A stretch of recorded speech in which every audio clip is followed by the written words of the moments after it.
Astaghfirullah. Idza kana as-sa'il bidzalika la haqqa lahu fi hadza asy-syai' fala haraja fi dzalik insyaallah. Fa in kana yaqulu as'aluka billah an tu'tini daraka aw tu'tini sayyarataka aw tu'tini kada wa kada minal mal hatta hadza la haqqa lahu. Beliau mengatakan, apabila orang yang meminta kepada kita ini, dia tidak berhak meminta sesuatu kepada kita, sesuatu yang tidak berhak diminta. Jadi kalau ada orang yang datang kepada kita meminta, dia menyebut nama Allah, ya, tetapi permintaannya itu bukan hak dia untuk memintanya. Seperti umpamanya dia mengatakan, aku bersumpah atas nama Allah, berikan rumahmu, berikan mobilmu, gitu ya, berikan apa namanya tanahmu. Enggak ada hak dia meminta rumah, mobil kita, bukan ahli waris kan, itu ya. Itu kata Syekh bin Baz, kalaupun dia menyebut-nyebut nama Allah, enggak harus kita kasih. Ya. Amma idza kana haqqan lahu, tetapi kalau seandainya memang permintaannya itu memang dia punya hak di situ. Seperti umpamanya dia mengatakan, as'aluka billah, aku meminta kepadamu demi Allah, umpamanya agar engkau ikut melunasi hutangku, atau agar engkau memberikan zakatmu untukku, agar engkau memberikan sedekah untukku. Ya memang dia sudah berhak kan, gitu ya. Memang berhak dibantu orang yang seperti ini kan. Berarti kan haknya kepada dia. Lah kalau yang seperti ini kata Syekh bin Baz, maka kita wajib memberinya. Kalau dia punya hak untuk memintanya. Tapi kalau benda-benda yang tidak berhak untuk diminta, seperti minta rumah kita, kemudian juga minta mobil kita, ya nggak usah diberi walaupun membawa-bawa nama Allah, gitu maksudnya. Tapi kalau seandainya dia meminta, memang hak dia, dia susah, ingin makan, ingin minum, delit hutang gitu ya, maka menyebut nama Allah kita wajib memberinya walaupun tidak banyak. Kita harus memberinya, ya. Kemudian Syekh bin Baz mengatakan di ujung fatwanya, beliau mengatakan termasuk juga tidak boleh dibantu kalau seandainya dia menyebut-nyebut nama Allah tetapi permintaannya dalam rangka bermaksiat kepada Allah. Demi Allah berikan kepadaku uang untuk membeli khamar, gitu ya. Demi Allah berikan kepadaku, aku pengen berzina. Nah, itu kan bermaksiat kepada Allah Azza wa Jalla. Walaupun dia bersumpah billah gitu ya, maka tidak boleh diberi.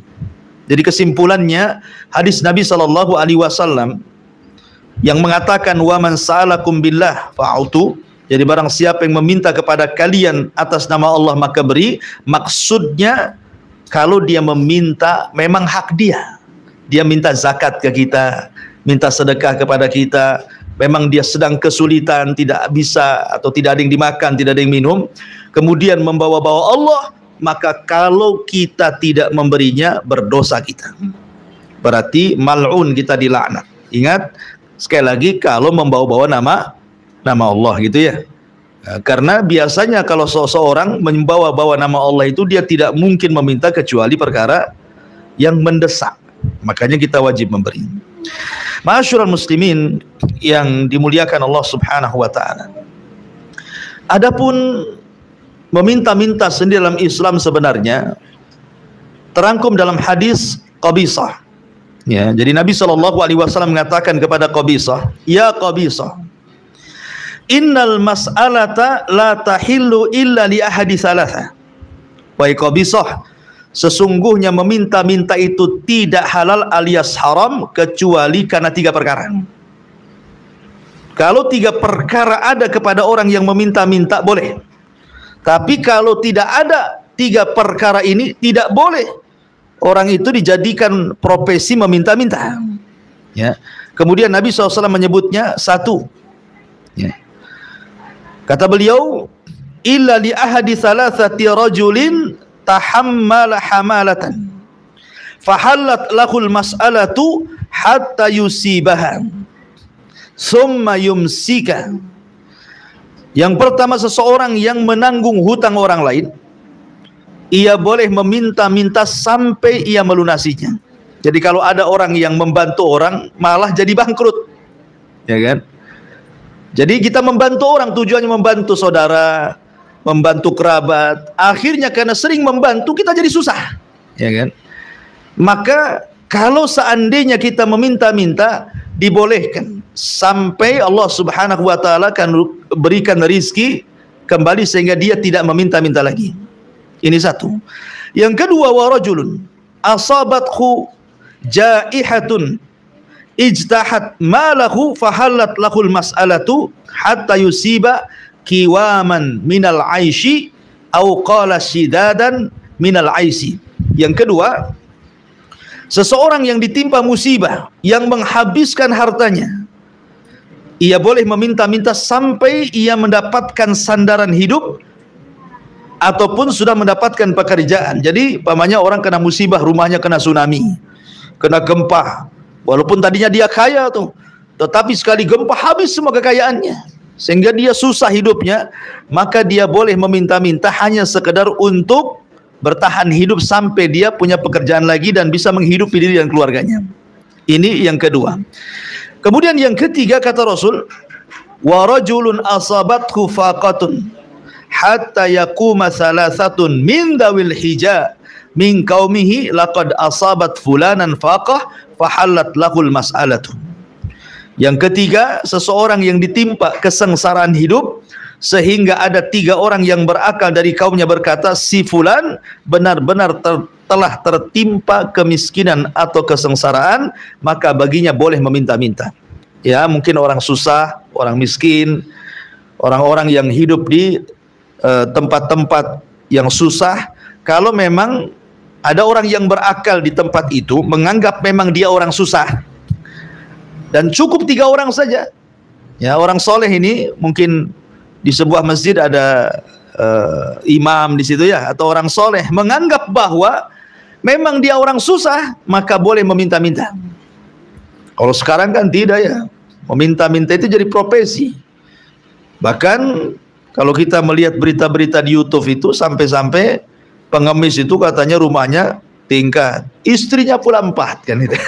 Itu bukan meminta-minta, itu nguras duit orang gitu, ya. Maka dari sini boleh meminta-minta kalau ada 3 perkara ini. Taib. Ada beberapa kisah tentang keutamaan orang yang memberi kepada orang yang meminta. Masyarul muslimin yang dimuliakan Allah Subhanahu wa taala. Kisah yang pertama, kisah dari Ummul Mukminin Aisyah radhiyallahu anha. Imam Malik menceritakan dalam kitabnya Al-Muwatta. Jadi Aisyah radhiyallahu anha, kita tahu bahwa Aisyah radhiyallahu anha itu di akhir hayatnya dia buta. Jadi sebelum wafatnya Ummul Mukminin Aisyah radhiyallahu anha itu mengalami kebutaan. Kenapa? Sebabnya karena pernah melihat sosok Jibril dalam bentuk Dihyatul Kalbi. Jadi dalam perang Ahzab kaum muslimin menang, ya. Kemudian Nabi SAW sedang mandi. Rupanya dipanggil-panggil oleh Dihyatul Kalbi. Maka Nabi bergegas kemudian mendatangi Dihya di depan rumahnya, di depan kamarnya. Kemudian berbincang sesuatu. Salah satu perbincangannya adalah, wahai Muhammad, malaikat belum meletakkan senjatanya, kenapa kau letakkan senjata? Angkat lagi senjatamu, ajak para sahabatmu, serang Bani Quraidah. Lah Aisyah radhiyallahu anha heran, kok bisa seorang sahabat memerintahkan Nabi, dia di atas kuda, Nabi pula di bawah. Sehingga Aisyah radhiyallahu anha heran, dan ketika didekati rupanya Dihya. Maka setelah dia pergi, Aisyah bertanya kepada Rasul, ya Rasulullah, tadi aku melihat engkau bersama Dihya. Kenapa Dihya memerintahkan sesuatu? Bukankah tidak terbalik? Harusnya engkau memerintahkan kepada sahabat kan itu. Kata Rasul, dia bukan Dihya, dia adalah Jibril yang tasyakkul dengan Dihya, menyerupai Dihya. Kemudian Rasul mengatakan, hal ra'aitihi ya Aisyah, apakah engkau melihatnya wahai Aisyah? Kata Aisyah, ya aku melihat dengan jelas. Maka Rasul mengatakan, karena engkau telah melihat malaikat Jibril dalam bentuk dihya, maka engkau akan mengalami kebutaan di akhir hayat. Karena satu-satunya wanita yang melihat malaikat dalam bentuk manusia adalah Aisyah. Kalau sahabat banyak, seperti dalam kisah umpamanya ketika Rasul didatangi Jibril kemudian bertanya soal Islam, iman dan ihsan, kan sahabat banyak tuh, ya kan? Tapi tidak ada yang mengalami kebutaan, kan? Lah karena satu-satunya wanita yang melihat malaikat dalam bentuk dihya, itulah Rasul menyebutkan sebab kebutaan Aisyah di akhir hayatnya. Makanya Aisyah radhiyallahu anha buta di akhir hayatnya. Nah, Aisyah radhiyallahu anha terkadang dia mencari-cari barang untuk disedekahkan. Sampai dikisahkan, kata Imam Malik rahimahullahu taala, annahu balagau an Aisyata zaujin Nabi sallallahu alaihi wasallam anna miskinan sa'alaha wa hiya sha'imatun. Jadi datang seorang miskin ke rumah Aisyah radhiyallahu anha sementara dia sedang salat. Wa laisa fi baitiha raghif illa raghif, dan tidak ada di rumah kecuali hanya sepotong roti saja. Faqalat li khadimatin laha, maka Aisyah berkata kepada pembantunya, berikanlah sepotong roti itu kepadanya. Maka pembantunya ini mengatakan, wahai Ummul Mukminin Aisyah radhiyallahu anha, roti ini untuk makan iftar dirimu, untuk makan iftar dirimu.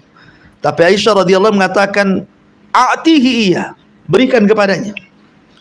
Akhirnya kemudian pembantu ini pun karena perintah majikannya memberikan roti yang harusnya roti itu digunakan untuk iftarnya.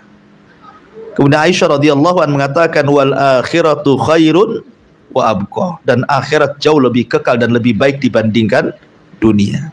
Lihat kan, luar biasa kan, Aisyah Ummul Mukminin radhiyallahu anha. Kemudian juga kisah yang lain dari Harithah ibn Nu'man. Harithah ibn Nu'man. Harithah ibn Nu'man ini buta orangnya, sama dengan Aisyah radhiyallahu anha mengalami kebutaan di akhir hayatnya. Jadi jelaskan, fattakhadha khaitan fi musallah ila babi hujratihi, sampai dia bentangkan tambang, umpamanya ini pintu rumah, itu dibentangkan tambang sampai ke tempat sholat dia. Ya, untuk apa tambang itu? Ya karena dia hidup sendiri rumah itu. Ya. Rupanya apa? Fakana idza ja'ahu miskin, apabila datang orang miskin kepadanya, maka dia pun kemudian ke belakang, karena dia buta kan, nggak ada yang memapah, maka dia akan mengambil makanan, kemudian akan mengikuti tambang itu sampai ke pintu, hanya untuk memberikan sedekah. Itu Harithah ibn Nu'man radhiyallahu an. Sebegitu besarnya, luar biasa isarnya para sahabat Nabi sallallahu alaihi wasallam. Bahkan dijelaskan, sering saya ceritakan kisah tentang Zainul Abidin kan, Ali ibn Husain ibn Ali yang bersedekah di malam hari. Ketika semua orang mencela dia orang yang bakhil, rupanya setelah wafatnya dia pula yang kemudian diketahui bahwa setiap malam dia menggendong gandum dan meletakkan di rumah-rumah orang-orang fakir. Dari sini Nabi SAW mengatakan bahwa shadaqatus sir, bahwa sedekah diam-diam itu tudfi'u ghadaba rabb, bisa mencegah murkanya Allah Subhanahu wa taala. Taib. Kemudian ayat yang terakhir, wa amma bi ni'mati rabbika fahadits, dan terhadap nikmat Tuhanmu hendaklah engkau nyatakan, ceritakan dalam rangka bersyukur. Bicara tentang syukur nikmat, ikhwan, ini yang menarik kita bahas sedikit. Terkadang banyak perkara-perkara di masyarakat itu, ingat bahwa lingkungan itu madrasah terbaik bagi kita, jamiah terbaik bagi kita itu lingkungan. Kalau antum kuliah harus bayar, kan itu ya. Tetapi sebenarnya lingkungan di sekitar kita itu bisa menjadi madrasah bagi kita, sebuah pelajaran untuk menuntun hidup kita sebenarnya. Ada seorang syekh bercerita, jadi ada seorang yang tidak memiliki tangan, dua tangannya nggak ada, otomatis kan susah. Tangan ini kan yang banyak menolong badan kita untuk melakukan sesuatu kan. Jadi tangan itu yang paling banyak dari seluruh badan kita, yang banyak menolong badan itu kan tangan. Kalau tidak ada tangan, macam mana dia mau melakukan sesuatu? Jadi kalau dia mau buang hajat, maka dia harus meminta kerabatnya untuk mengikutinya sampai ke kamar mandi. Karena dia tidak bisa membuka pakaian, celana gitu, dan tidak bisa memasangnya kembali. Ya. Akhirnya setiap hari seperti itu. Dia menyibukkan kerabatnya hanya untuk mandi, buang hajat, dan begitu seterusnya. Ya. Lah dari sini kata Syekh, dia mengatakan, lihat, apa pernah kita mengucapkan di hadapan Allah Subhanahu wa taala, ya Rabb, alhamdulillah, aku masih diberikan nikmat tidak seperti dia. Dari sini kata para ulama bahwa iqrarun ni'mah, jadi menetapkan nikmat itu dari Allah Subhanahu wa taala, itu perkara yang sangat agung, karena dengan sebab itulah pintu syukur terbuka. Kalau kita sudah yakin nikmat itu datang dari Allah, maka ini bisa membuka pintu syukur. Makanya Nabi SAW suatu ketika melihat ada roti yang jatuh ke tanah dan penuh dengan debu. Oleh Nabi SAW diambil roti itu, kemudian diusap, dihilangkan debunya, kemudian dimakan. Aisyah radhiyallahu anha mengatakan kepada Rasul, ya Rasul, itu roti itu kotor. Tapi Nabi SAW mengatakan kepada Aisyah, lihat bahasa Rasul, ya Aisyah, fa inna ni'ama idza farrat qalla an ta'ud. Wahai Aisyah, kalau nikmat itu sudah hilang, maka akan sulit untuk kembali. Nikmat itu kalau hilang akan sulit untuk kembali. Dari sini kata para ulama bahwa syukur itu walaupun tidak menambah nikmat Allah, minimalnya nikmat itu tidak hilang dan tetap. Itu maksudnya. Ya, jadi syukur itu bisa membuat nikmat itu tetap ada walaupun tidak bertambah. Minimalnya walaupun tidak bertambah tetapi tidak hilang. Karena kalau sudah hilang nikmat itu akan sulit kembali. Kata Rasul, ya Aisyah, fa inna ni'ama idza farrat qalla an ta'ud. Nikmat itu kalau hilang karena tidak bersyukur, susah untuk kembali. Ya, susah untuk kembali. Dari sini ma'asyiral muslimin yang dimuliakan Allah Subhanahu wa taala, makanya Allah mengatakan, wa amma bi ni'mati rabbika fahadits. Adapun dengan nikmat Allah Subhanahu wa taala, maka ceritakan nikmat itu. Ada sebagian ahli tafsir mengatakan, apa sih yang dimaksud wa amma bi ni'mati rabbika fahadits? Karena ini kan ayat khitabnya kepada Nabi. Ya. Ada yang mengatakan seperti pendapat Imam Mujahid, maksudnya nikmat di sini adalah Al-Qur'an. Adapun dengan Al-Qur'an fahadits maksudnya bacalah. Karena Quran itu nikmat Allah yang paling besar, maka bentuk syukur nikmat kepada Al-Qur'an dengan cara membacanya. Itu makna fa bi ni'mati rabbika fahadits. Kemudian penafsiran yang kedua, maknanya adalah nubuwah. Jadi kenabian Nabi SAW itu sebuah nikmat bagi Nabi. Maka bentuk syukur nikmat kenabian itu menyampaikan risalah kepada umatnya. Kemudian yang ketiga, karena sebelumnya bicara tentang anak yatim, tentang orang miskin, maka makna wa amma bi ni'mati rabbika fahadits artinya kalau engkau sudah mampu membahagiakan anak-anak yatim, mampu membahagiakan orang-orang miskin, maka kita boleh dalam rangka tahadus bin ni'mah, menceritakan nikmat itu ya, bukan karena riya gitu ya, memberikan contoh kepada orang ya, dengan mengatakan saya sudah bantu si anu, cuman kayaknya masih kurang, tolonglah bantu juga gitu ya. Kan dia menyebutkan bahwa dia membantu kan, tapi itu bukan riya ya, supaya orang itu tahu bahwa kita juga membantu, bukan dalam rangka riya. Tahadus bin nikmah itu boleh, tapi bukan karena riya, hanya untuk dijadikan sebuah contoh dan pelajaran saja. Dan itu apa namanya makna daripada wa amma bi ni'mati rabbika fahaddits. Kita lihat kisah-kisah orang yang syukur nikmat ya dari zaman ke zaman. Nabi Allah Daud alaihi salam, suatu ketika dikisahkan. Jadi Nabi Daud dia mengatakan kepada Allah Subhanahu wa taala, "Ya Rabb, akhbirni ma adna ni'matika alayya." Fa ahallahu ilaihi, "Ya Daud, tanaffas." Fatanaffas. Faqala hadza adna ni'mati alayka. Kata Nabi Allah Daud mengatakan, "Ya Rabb, habarkan kepadaku nikmat yang paling rendah yang kau berikan kepadaku itu apa, biar aku bisa bersyukur." Maka Allah mengatakan kepada Daud, "Ya Daud, hawa yang kau keluarkan, nafas yang kau keluarkan, itulah nikmat yang paling ringan." Coba Allah katakan itu yang paling ringan, padahal kalau orang sudah tidak ada nafas, mati dia. Kan gitu ya. Orang kalau tidak bernafas matilah. Tapi itu serendah-rendahnya nikmat yang Allah berikan yang harus kita syukuri. Kemudian Daud mengatakan, "Ya Rabb, lalu bagaimana caranya aku mensyukuri nikmat-Mu?" Jangan dimaknai bahwa Daud itu tidak paham bagaimana mensyukuri nikmat Allah, tidak.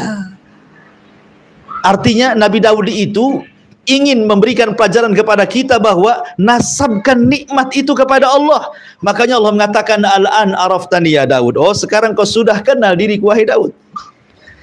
Ya, kisah ini kata ulama mengatakan bahwa kisah Nabi Daud yang mengatakan kepada Allah dan jawaban Allah mengatakan al-an araftani tadi, sekarang kau sudah kenal diriku, bagaimana cara mensyukuri nikmatku, bahwa sebesar-besar perkara dalam menghadapi nikmat adalah sandarkan nikmat itu kepada Allah. Sandarkan nikmat itu kepada Allah. Perhatikan kisah putranya Daud, Sulaiman. Ketika Nabi Sulaiman ini kan menyurati Ratu Balkis agar dia masuk Islam, kalau tidak kubawa pasukan banyak menyerang negaramu, kan begitu. Nabi Daud itu menunggu dari pagi sampai siang. Ya, jawaban itu. Tapi tak kunjung dijawab.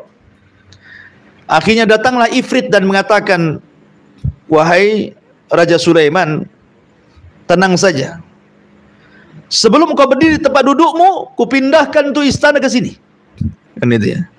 Tiba-tiba ada seseorang laki-laki yang saleh mengatakan, "Kalau aku lebih cepat daripada itu, sebelum matamu berkedip, istana itu sudah di sini." Ya kan? Artinya dari sini menunjukkan bahwa jin itu punya kemampuan kan memindahkan sesuatu. Karena sebelum Sulaiman bangkit, Ifrit bisa memindahkan istana sebesar itu kepada Nabi Sulaiman. Lah, Sulaiman di mana? Palestina. Balkis di mana? Kan bukan memang punya kekuatan. Kalau istana hanya mengambil uang di celengan itu ya gampang. Pokoknya masukkan dan nabung berapa puluh, pas dibongkar hilang, nggak ada duitnya. Boleh jadi dipindahkan jin. Cuman jinnya ini jin rambut apa?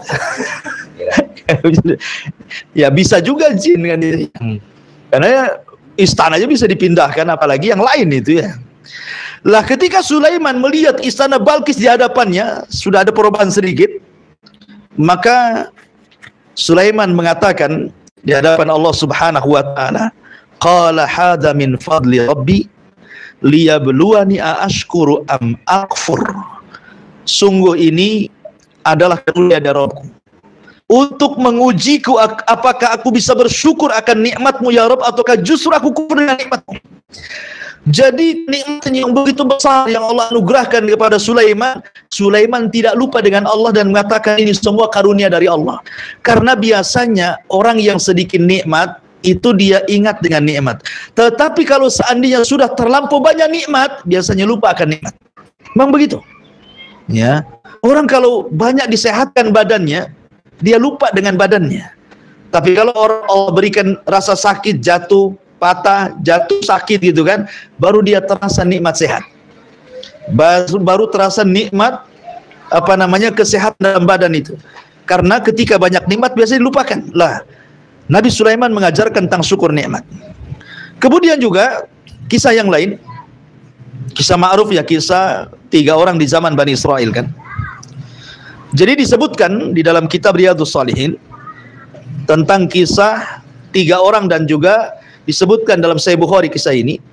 Jadi inna salasatan fi Bani Israel, sesungguhnya di zaman Bani Israel ada 3 orang. Abros wa aqa wa a'ma. Pertama abros, semua kulitnya rusak. Ya. Kemudian yang kedua aqra, semua rambutnya hilang, penuh dengan penyakit di kepalanya. Kemudian yang ketiga a'ma, matanya tidak bisa melihat. Allah Subhanahu wa taala ingin menguji 3 orang ini. Ini kisah di zaman Bani Israel ya. Pertama orang yang penyakitan dalam sekujur badannya, yang kedua punya penyakit di kepalanya sehingga tidak tumbuh rambut, yang ketiga orang buta. Allah kirim malaikat kepada mereka dalam bentuk manusia. Malaikat pertama datang kepada orang yang kulitnya penuh dengan penyakit. Kemudian malaikat mengatakan kepada orang ini, tamannait, berangan-anganlah jika Allah memberikan sesuatu kepadamu, apa yang kau kehendaki. Maka orang ini mengatakan, demi Allah, aku tidak menghendaki sesuatu kecuali launun hasanun wa jildun hasanun. Saya ingin memiliki badan yang sehat, badan yang indah, kulit yang indah, sehingga tidak ada penyakit dalam badanku dan orang suka dengan aku. Maka malaikat pun mengusap badannya, sembuh semuanya. Ya. Setelah itu malaikat memberi naqata Asyura, unta yang lagi bunting. Ya. Kemudian malaikat ini berpindah kepada orang yang kedua. Sama pertanyaannya, kalau Allah memberikan sesuatu, kira-kira angan-anganmu apa? Maka orang yang kedua, aku ingin disembuhkan kepalaku dan ditumbuhkan rambut yang indah. Maka malaikat ini mengusapnya, tumbuhlah rambut yang indah. Dan kemudian malaikat memberikan sapi bunting kepadanya. Kemudian yang ketiga yang juga sama. Kalau Allah hendak memberikan sesuatu, kira-kira apa yang kau mau? Kata orang buta, menyembuhkan mataku. Akhirnya malaikat ini menyembuhkan matanya, selepas itu memberikan kambing yang bunting. Selepas itu malaikat pergi dan orang ini pun dibiarkan berpuluh-puluh tahun. Akhirnya orang yang pertama untanya yang bunting melahirkan, kemudian melahirkan lagi, akhirnya 1 lembah untanya. Kemudian yang satu sapinya 1 lembah, yang satu kambingnya 1 lembah. Kemudian Allah Subhanahu wa taala hendak menguji lagi. Allah kirim lagi malaikat ini untuk menguji orang yang sudah sukses itu. Tapi dalam bentuk seperti ketika mereka sedang sakit. Jadi kalau malaikat ini datang kepada orang yang badannya penuh dengan penyakit, dia pun membentuk seperti itu. Maksudnya supaya orang itu ingat dulu seperti itu, gitu maksudnya. Ya. Ini pentingnya kita melihat orang. Ya. Karena banyak orang miskin setelah kaya lupa dia kalau dia pernah miskin, kan itu ya. Ada orang sehat sembuh lupa saat dia sakit, itu masalahnya. Makanya malaikat membentuk seperti itu supaya diingatkan nikmatnya. Malaikat ini mengatakan kepada si fulan, kepada yang sudah sembuh dan banyak untanya itu, dia mengatakan, aku datang kepadamu hanya ingin meminta sedekah darimu. Maka tiba-tiba dia menolak dan tidak mau memberikan sedekahnya. Yang lebih parahnya dia mengatakan bahwa ketika orang malaikat ini mengatakan, bukankah unta itu adalah karunia Allah yang Allah anugerahkan kepadamu? Orang ini membantah dan mengatakan, tidak. Unta itu adalah warisan dari bapakku dan aku mengembangkannya. Jadi dia pertama melupakan nikmat semasa dia sakit, yang kedua dia mengingkari nikmat itu bukan dari Allah, itu masalahnya. Nah, 2 perkara dia mengalami kesalahan di sini. Makanya kemudian malaikat mengatakan, sesungguhnya aku malaikat yang Allah utus kepadamu. Kalau kau tadi bersyukur, tentu Allah akan tambah nikmatmu.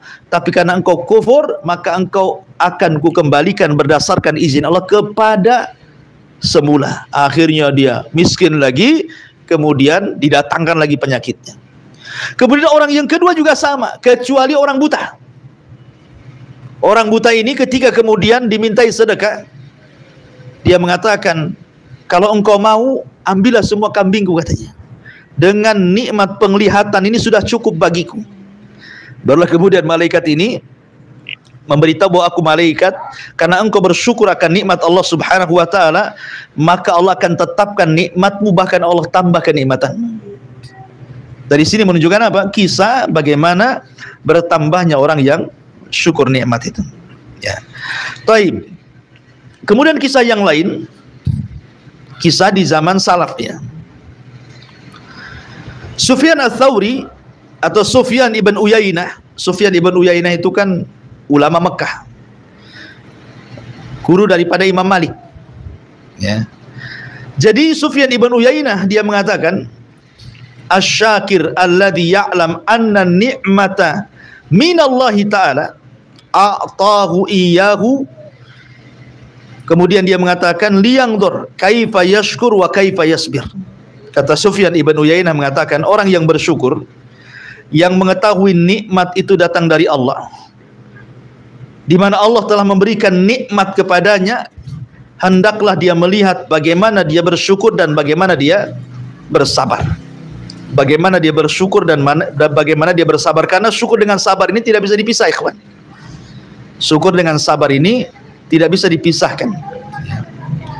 Kemudian di antara kisah ulama salaf adalah, jadi ada seorang laki-laki, ikhwan, itu Allah takdirkan kondisi badannya diuji oleh Allah subhanahu wa ta'ala dengan cacat luar biasa. Pertama, abrasul badan, badannya penuh dengan penyakit. Kemudian a'mal ainaini, dua matanya buta. Kemudian maslulul qadamaini wal yadaini, dua tangan dan dua kakinya tidak bisa digerakkan, hanya bisa terlentang. Anda bisa bayangkan orang seperti ini, ya. Ini kisah nyata ulama salaf. Jadi orang ini terlentang di pembaringan, tangannya setruk, kakinya setruk, nggak bisa digerakkan. Kemudian matanya buta. Kemudian sekujur badannya dipenuhi dengan penyakit. Luar biasa, ini ujian dari Allah, kan. Kemudian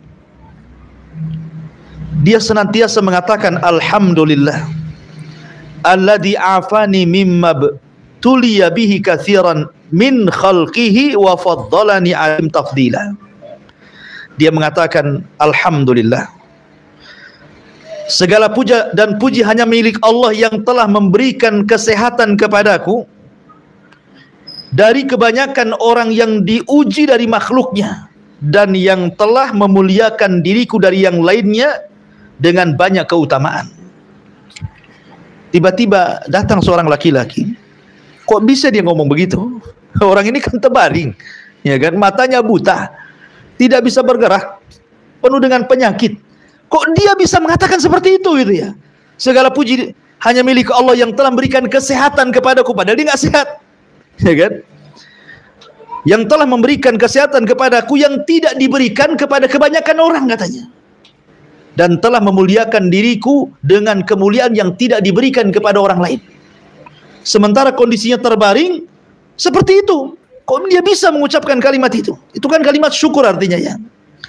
Orang ini mengatakan, ya fulan, kenapa kamu bisa ngomong begitu? Kami saja orang sehat tidak pernah ngomong kayak gitu, ya.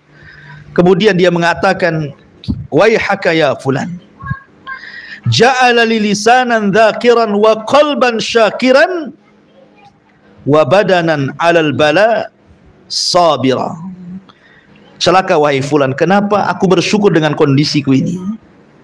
Dan aku katakan aku dilebihkan oleh Allah dibandingkan kalian, katanya. Karena Allah telah menjadikan lisanku senantiasa berzikir, hatiku senantiasa bersyukur, dan badanku senantiasa bersabar dari ujian yang Allah anugerahkan kepadaku. Bisa nggak ada orang sekarang ngomong begini? Dalam kondisi seperti itulah, ya. Dalam kondisi Allah subhanahu wa ta'ala berikan ujian berbaring bertahun-tahun, setruk nggak bisa bergerak, matanya buta, badannya penuh dengan penyakit. Tapi dia masih bisa bersyukur, gitu. bisa bersyukur dan mengatakan bahwa aku dilebihkan dari kebanyakan orang katanya. Makanya orang heran kok ngomong begitu orang kayak gini ya. Rupanya dia mengatakan, kenapa aku bersyukur dan aku merasa dilebihkan dari manusia? Karena tadi Allah jadikan lisanku senantiasa berzikir, hatiku senantiasa bersyukur, dan badanku senantiasa bersabar dengan ujian yang Allah anugerahkan kepadaku. Coba renungkan kisah ini, ikhwan. Ya, luar biasa. Kita saja baru ditimpa musibah sebentar saja ngeluhnya naudzubillah. Ya. Badan kita sehat, mata kita sehat, kaki tangan kita sehat, kita bisa bergerak. Hanya gara-gara di PHK, kayak kiamat besar. Ya kan? Udah kayak kiamat saya, kayaknya rizki ada di perusahaan itu, perusahaan yang lain nggak ada rizki bagi dia. Sudah mengeluh luar biasa gitu. Taib. Kemudian juga dikisahkan dari Ja'far ibn Muhammad ibn Ali ibn Husain, dia mengatakan, qala Sufyan ats-Tsauri, berkata Sufyan ats-Tsauri, la aqumu hatta tuhaddithuni. Kata Sufyan ats-Tsauri kepada Muhammad ibn Ali ibn Husain di sini, aku tidak akan keluar dari rumahmu sampai kau ceritakan nasihat sedikit kepadaku, berikan nasihat kepadaku. Qala lahu, maka dikatakan kepada dia, ana uhadditsuka, aku akan menasihati kamu, kata Muhammad ibn Ali ibn Husain ini. Ya Sufyan, idza an'amallahu 'alaika bi ni'matin, apabila Allah Subhanahu wa taala memberikan nikmat kepadaku dengan sebuah nikmat, fa ajabta fa ahbabta baqa'aha wa dawamaha, maka cintailah nikmat itu agar jangan sampai hilang dari diri kamu, agar engkau menjaganya. Ya. Jadi kalau Allah Subhanahu wa taala memberikan nikmat kepada kita, sebisa mungkin kita jaga nikmat itu. Kemudian Sufyan ats-Tsauri berkata, bagaimana caranya supaya nikmatku tidak hilang ini? Maka Muhammad ibn Ali ibn Husain mengatakan, fa'aksir min alhamdu wasyukru 'alaiha, fa inna Allah azza wa jalla qala fi kitabihi la in syakartum la azidannakum. Maka perbanyak ucapan alhamdulillah dan bersyukur dengannya, karena Allah berfirman, kalau engkau bersyukur aku akan tambah. Ulama mengatakan, bagaimana dalam bentuk syukur nikmat itu? Ada 4 poin. Yang pertama, nasabkan nikmat itu kepada Allah. Yang kedua, perbanyak zikir, mengingat Allah Subhanahu wa taala, karena Allah mengatakan fadhkuruni adkurkum, ingatlah aku, niscaya aku akan mengingat kalian. Kemudian yang keempat, berinfak, karena hanya dengan infak itu harta kita akan ditambah, minimalnya tidak hilang. Dan yang terakhir, jangan gunakan untuk bermaksiat kepada Allah Subhanahu wa taala. Itulah bentuk syukur nikmat yang dijelaskan oleh salafun salih. Dan yang terakhir kisah dikisahkan oleh ahadul ulama. Jadi ada seorang laki-laki, dia kehidupannya susah sekali, tidak pernah senang. Jadi selama hidupnya itu susah, tidak pernah senang kehidupannya itu. Mungkin kalau kita analogikan, mungkin ada orang memang terlahir dari keluarga miskin, ya kan? Kemudian miskin terus sampai dia dewasa.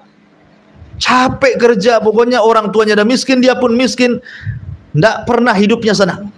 Jadi orang ini datang kepada salah seorang ulama, mengadu soal keperitan hidupnya. Ya, seolah-olah tidak pernah Allah memberikan nikmat kepadanya gitu ya. Kok yang lain diberikan nikmat, kok saya tidak? Yang lain diberikan kekayaan, kok saya tidak? Yang orang lain diberikan ini dan itu, kok saya tidak? Banyak mengeluh hidupnya. Jadi orang ini datang kepada ulama dan mengatakan, wahai sang alim, ya, kenapa hidupku susah dan Allah tidak pernah memberikan nikmat kepadaku seperti yang Allah berikan kepada orang lain? Maka sang alim ini mengatakan, sesungguhnya Allah sudah banyak memberikan nikmat kepadamu wahai fulan. Kemudian dia mengatakan, mana ada hidupku susah, aku tidak pernah punya uang. Kata sang alim, sebenarnya kau itu banyak duit loh, kamu itu banyak duit katanya. Duit dari mana? Ya, saya ini hidup susah.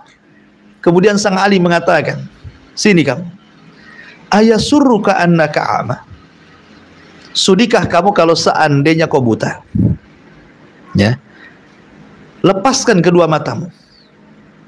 Saya akan beli kedua matamu itu bi asyrati alaf dirham, dengan 10.000 dirham. Mau tidak? Dia mengatakan, ya tidak maulah. Itu. Kemudian Syekh ini mengatakan, ayasurruka annaka ahras. Sudikah kamu, lisanmu tidak bisa bicara, kau cabut lidahmu, kau jual kepadaku. Ku beli dengan harga yang sama 10.000 dirham. Mau tidak? Dia mengatakan tidak mau. Nah, sekarang dia mengatakan, ayasurruka annaka majnun. Maukah kau ini gila? Kau cabut otakmu, kau jual sama saya dengan harga yang sama 10.000 dinar. Tentu dia mengatakannya tidak mau. Kemudian Syekh mengatakan lagi, ulama ini mengatakan lagi, sudikah kamu tidak punya tangan? Patahkan tanganmu, potong tanganmu, kubeli tanganmu dengan 10.000 dinar. Dirham. Maukah kamu? Yang tidak mau. Kemudian Syekh terus bertanya soal anggota badan. Seandainya kau beli semua, kau sudah banyak duit kan? Ya, mulai dari mata 10.000, kemudian otak 10.000, kemudian tangan 10.000, kaki 10.000 kan gitu ya. Berarti sebenarnya kau itu banyak duitnya. Ya. Tapi dia mengatakan kepada orang ini, kalau engkau tadi mengatakan tidak mau, amatastahi antashku maulak walaka atau walahu indaka ni'amun bi khamsi alfan. Tidakkah kau malu terus mengadu kepada Rabbmu sementara Allah Subhanahu wa taala sudah banyak memberikan nikmat kepadamu? Ya. Jadi dalam badan kita sebenarnya nikmat yang besar. Coba orang yang di rumah sakit, sekali-kali antum ziarahlah ke rumah sakit. Orang-orang yang kehabisan nafas pakai tabung oksigen, berapa duit dia keluarkan? Ya, seandainya kita di posisi dia, gitu ya. Orang yang gagal ginjal akhirnya kemudian harus cuci darah. Seandainya kita di posisi dia, gitu maksudnya ya. Orang yang buta bawa tongkat kemana-mana susah. Seandainya kita di posisi dia. Maksudnya seperti itulah. Dengan cara seperti inilah, kata para ulama, kita bisa menjadikan madrasah di sekitar kita inilah sebenarnya madrasah besar untuk kehidupan kita. Ini diantara beberapa kisah tentang syukur nikmat. Maka di sini Allah mengatakan, wa amma bi ni'mati rabbika fahaddits. Adapun dengan nikmat Allah maka kita boleh menceritakan nikmat Allah Subhanahu wa taala kepada manusia. Taib, sampai di sini kita buat tanya jawab, silakan kalau yang mau bertanya.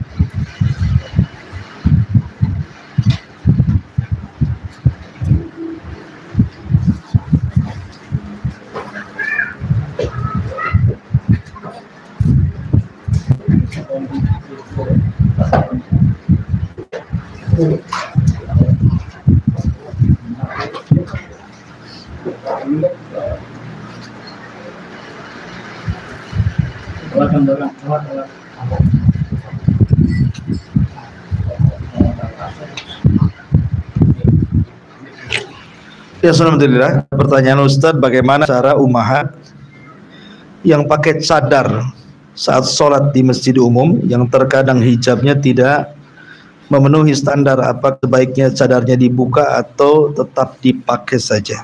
Ya, alhamdulillah. Asal sholat itu tidak boleh menutup muka. Asal sholat tidak boleh menutup muka, harus dibuka cadarnya. Ya. Tapi kalau seandainya terdapat fitnah, seperti sholat id itu kan ramai gitu ya. Kalau mungkin tidak sholat id di masjid, ya mungkin bisalah seseorang di belakang masjid, biasanya kan ada sutrohnya, ada hijabnya, maka sebaiknya dibuka. Kalau di masjid tidak banyak laki-laki dan tidak menjadikan pandangan laki-laki tertuju kepada ibu, maka sebaiknya dibuka. Ya, karena ada kasus-kasus yang tidak mau dibuka, lupanya ketika dibuka jantan pula. Kan itu ya. Uganya bukan akhwat, rupanya jantan masuk salah ruangan. Jadi, tapi kalau di keramaian orang seperti sholat Id, Idul Adha, Idul Fitri gitu kan, ramai orang kan, maka untuk tidak menimbulkan fitnah ya boleh tetap dipakai dan sholat dengan menggunakan cadar. Wallahu a'lam. Taib, afwan Ustaz, keluar dari tema. Yang ana tanyakan bagaimana wajibnya tanggung jawab sebagai anak perempuan atas hutang piutang usaha karena nominal hutang ratusan juta. Kami sebagai anak kandung selama ini juga membantu untuk kehidupan sehari-hari orang tua karena banyak sakit stroke, tidak bisa belanja lagi. Usaha dipegang ibu tiri dengan minim pendapatan. Sesudah berkeluarga dan sudah berkeluarga semua, kami saudara sekandung ada 5, 4 laki-laki dan ipar saudara tiri ada 3. Apakah utang itu wajib kita bayar, Ustaz? Syukron. Ya, kalau orang tua ya wajib dibayar lah anak-anaknya. Ya, kalau hutang orang tua, ini kan hutang orang tua ya. Itu paham pertanyaannya ya? Ya. Hutang orang tua ya wajib dibayar anak-anaknya. Kalau memang orang tuanya tadi sudah stroke, sakit-sakitan gitu ya, maka kewajiban anak untuk membayar hutang orang tua. Dan ini kesempatan birrul walidain. Kesempatan sekali untuk birrul walidain, berbuat baik kepada orang tua saat orang tua kesulitan seperti inilah sebenarnya anak berbakti. Karena bagaimanapun ada sabda Nabi, anta wa maluka, di hartamu dan dirimu itu milik bapakmu. Jadi harta kita loh milik orang tua kita. Ya, jadi sebisa mungkin anak harus membayar utang orang tuanya, karena tadi diceritakan orang tuanya sakit, gimana dia mau membayar dalam kondisi seperti itu. Jadi kesempatan emas sebenarnya untuk membahagiakan kedua orang tua. Wallahu a'lam. Ya, saya kira cukup. Subhanakallahumma bihamdika, asyhadu an la ilaha illa anta, astaghfiruka wa atubu ilaik. Allah ta'ala. Assalamualaikum warahmatullahi wabarakatuh. Bisa pakai ini.